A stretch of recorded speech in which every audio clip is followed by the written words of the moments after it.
আজকে 2টা দিন ধরে তো গরম পড়ছে, বাহিরে তো বাইরনির মতো না। এই গরমের জন্য রান্না করতেও ভালো লাগে না। হ্যালো, কেমন আছেন সবাই? আশা করি সবাই ভালো আছেন।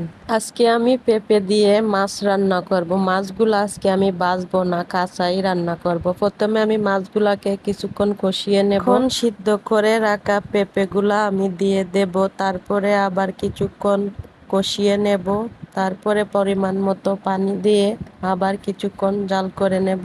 এখন রান্না বান্না শেষ করে একটু বাহিরে যাব। আজকে বাহিরে এত পরিমাণে রোদ ছিল আর বলার মতো না, যাওয়ার কোনো ইচ্ছা ছিল না, ইমার্জেন্সি কাজ ছিল তাই যাওয়া। কাজটা শেষ করার পর বাসায় যাওয়ার পথে আমি বাচ্চাদের জন্য কিছু খাওয়ার জিনিস কিনে নিয়ে যাব। বাহিরে গেলে বাচ্চাদের জন্য কোনো জিনিস কিনে আনলে ওরা অনেক খুশি হয়। এই মজা কোম্পানির বিস্কুট গুলা কিনলে যেমন 50 টাকার বিস্কুট 35 টাকা, 5 টাকার কেক 3 টাকা করে রাখে। সবাই ভালো থাকবেন, সুস্থ থাকবেন। আমার ভিডিওটা ভালো লাগলে লাইক কমেন্ট শেয়ার করে দিবেন।